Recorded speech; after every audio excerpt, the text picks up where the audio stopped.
Welcome to this week's newsletter. Here is our wall for prayer. We set this up. This is our Oikos Maps. And if you haven't finished an Oikos map yet, I want to encourage you.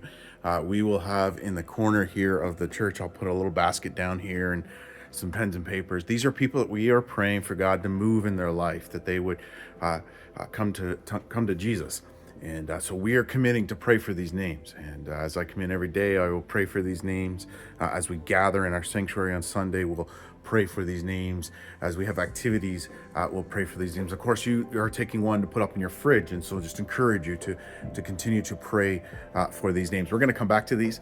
We had a great AGM this past Sunday as well. And just want to say thank you to our leaders for giving leadership to that. Thank you to those new leaders that are coming on board for our ministry council and church. So let's keep praying for them. It was a good time of celebration. I did post the video on our YouTube channel, so go check that out. If you want to see some of the pictures and stuff we shared in the service, watch those again. You can do that. Be sure. Two other things to let you know about is at the end of the month we have a men's breakfast. We'll put up the poster here. Be sure, men, to get to mark that date and be able to set that aside to come.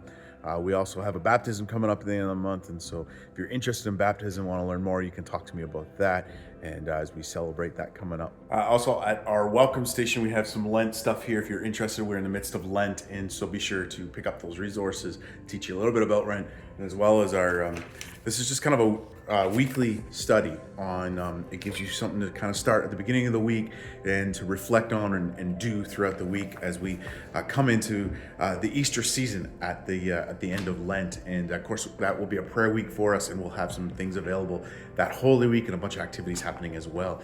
And so be sure to stay connected with what's happening. Check out our web app, and you can see the calendar on there and a number of activities as well. This Sunday, we're back into the book of Romans, and so I want to encourage you to join us, and we'll see you then.